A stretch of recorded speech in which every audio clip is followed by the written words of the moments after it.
नमस्कार दोस्तों, आपका स्वागत है Vijay Kumar my new classroom में। और आज हम करने वाले हैं कक्षा 9वीं के हिंदी के पेपर की आंसर की। तो आइए देखते हैं। पहला प्रश्न था, अलंकारों के नाम बताइए। आय महंत वसंत, इसमें रूपक अलंकार है क्योंकि इसमें वसंत की तुलना महंत से की गई है। दूसरा है, काली घटा का घमंड घटा, इसमें घटा शब्द का प्रयोग 2 बार किया गया है और दोनों में इसका अर्थ अलग अलग है, इसी कारण इसमें यमक अलंकार है। आगे देखते हैं। इसमें तत्सम रूप लिखने हैं दही और कान के। तो दही का तत्सम रूप है दधी और कान का तत्सम रूप है कर्ण। अगला क्वेश्चन था, निम्न शब्दों में उपसर्ग व प्रत्यय अलग अलग कीजिए।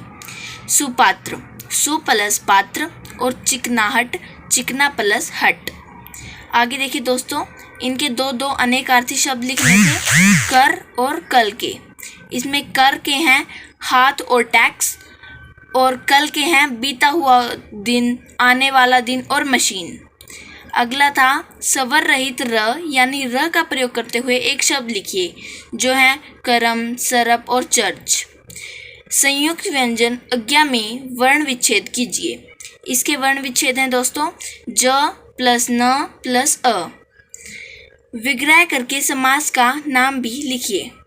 देखिए चतुर्भुज, इसमें दोस्तों द्विगु समास है क्योंकि इसके आगे संख्या है, और इसका समास विग्रह है 4 भुजाओं का समूह। और दाल रोटी में द्वंद्व समास है, और जिसका समास विग्रह है दाल और रोटी। अब इनके विलोम शब्द लिखने थे। उन्नति का विलोम शब्द है अवनति, जिसका मतलब होता है पतन, और जय का विलोम शब्द है पराजय, जिसका मतलब होता है हार। निम्न शब्दों के 2 पर्यायवाची शब्द लिखिए।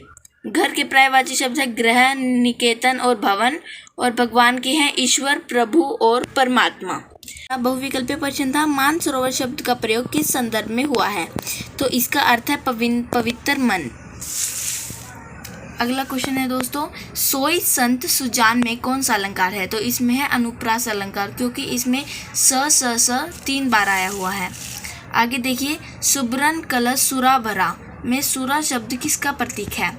इस वाक्य में दोस्तों सुबरन कलश तो सोने का कलश है, जो अच्छाइयों का प्रतीक है, परंतु जो सुरा है वो बुराइयों का प्रतीक है। आगे अगला क्वेश्चन देखिए, कवि ललित को जेब टटोलने पर क्या नहीं मिला? कौड़ी। संसार के कण कण में किसका वास है? संसार के कण कण में प्रभु का वास है।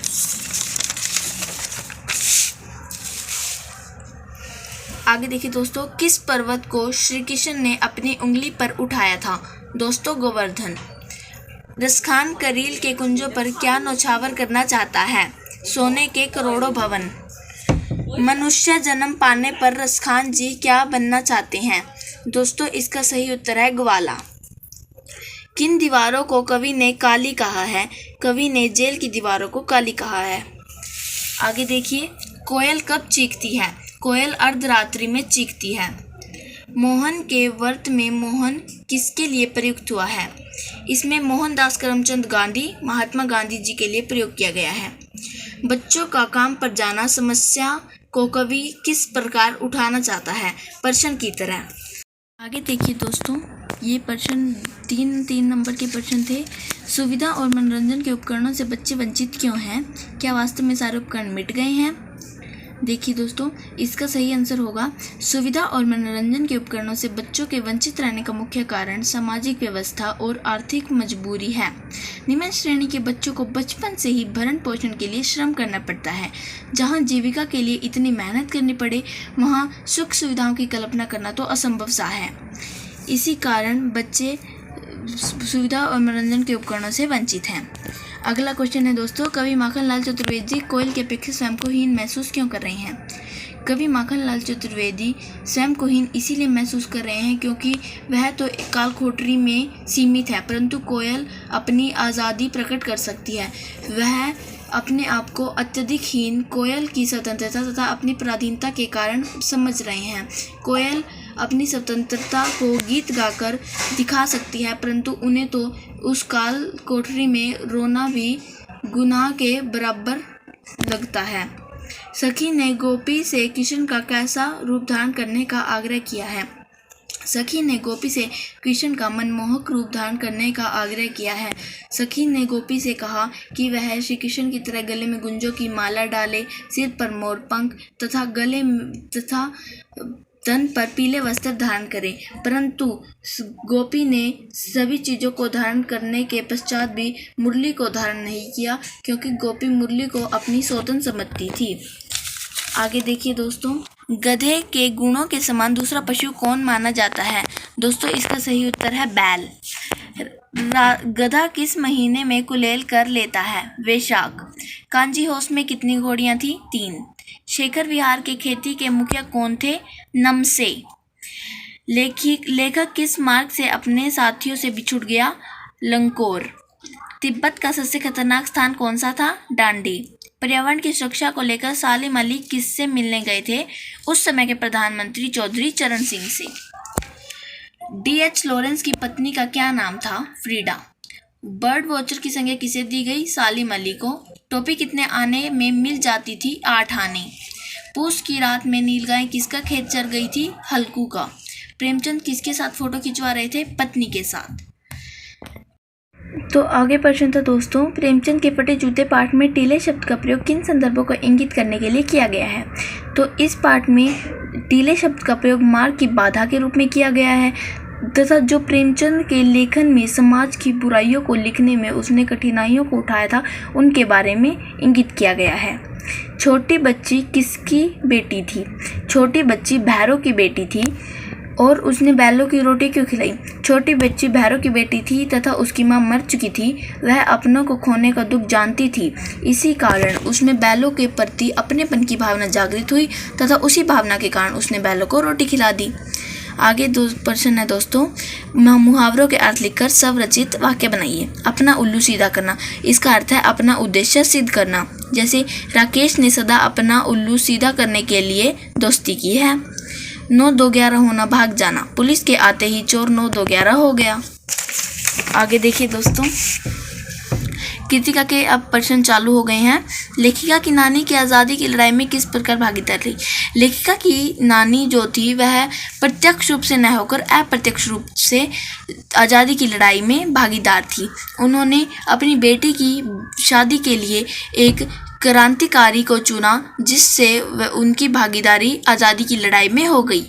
मेरे संग की औरतें पाठ के आधार पर बताइए कि जीवन में कैसे इंसानों को अधिक श्रद्धा भाव से देखा जाता है। इसके अनुसार ऐसे इंसानों को देखा जाता है जो सदा सत्य बोलते हों, ईमानदारी से अपना जीवन व्यतीत करते हों और समाज की भलाई में कार्यरत रहते हों, किसी की बात को दूसरों के सामने गोपनीय बात को ना जाहिर करते हों और सबके साथ समान व्यवहार करते हों। ऐसे लोगों को अधिक श्रद्धाभाव से देखा जाता है। शंकर जैसी लड़कियां, उमा जैसी लड़की, समाज को कैसे व्यक्तित्व की ज़रूरत है? ओब्वियसली समाज को उमा जैसे लड़की की व्यक्तित्व की ज़रूरत है, क्योंकि उमा जैसी पढ़ी लिखी लड़की ही गोपाल प्रसाद जैसे ढोंगी व्यक्ति को मजा चुका सकती है तथा इस समाज को नई विचारधारा दे सकती है। उसी के विपरीत शंकर जैसे लड़के समाज में सिर्फ बुराई ही फैला सकते हैं। रीढ़ की हड्डी पाठ के आधार पर रामस्वरूप और गोपाल प्रसाद की चरित्र विशेषता कीजिए। सबसे पहले रामस्वरूप की बात करते हैं। रामस्वरूप पढ़ा लिखा परंतु मजबूर पिता है।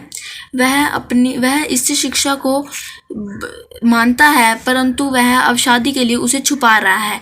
दूसरी तरफ गोपाल प्रसाद, वह एकदम चालाक, ढोंगी और इससे शिक्षा को दबाने वाला व्यक्ति है। वह खुद अपने बेटे को मेडिकल कराता है और उसके लिए कम पढ़ी लिखी लड़की को चाहता है।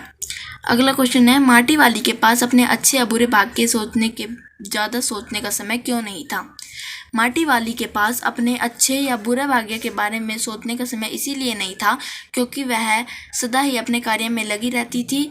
उसकी माटी जहाँ से वह लेके आती थी वह बहुत दूर था, उसे आने में बहुत समय लग जाता था। इसी कारण वह अपने अच्छे और बुरे भाग्य के बारे में नहीं सोचती थी।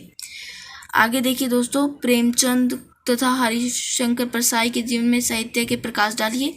यहाँ पे स्क्रीन पे आपको वो दिखाई दे रहा होगा, आप इसे पढ़ लीजिएगा। तथा अगले में 5 टॉपिक्स में से किसी एक टॉपिक पर हमें निबंध लिखना था। तथा उससे अगले ग्रीष्म अवकाश के साथ बिताते हुए पत्र लिखिए तथा प्रधानाचार्य को छात्रवृत्ति प्रदान करने हेतु प्रार्थना पत्र।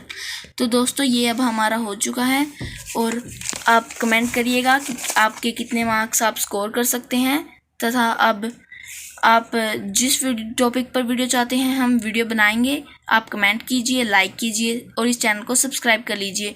आप जिस भी टॉपिक पर वीडियो मांगेंगे हम उसी टॉपिक पर वीडियो बनाएंगे। धन्यवाद।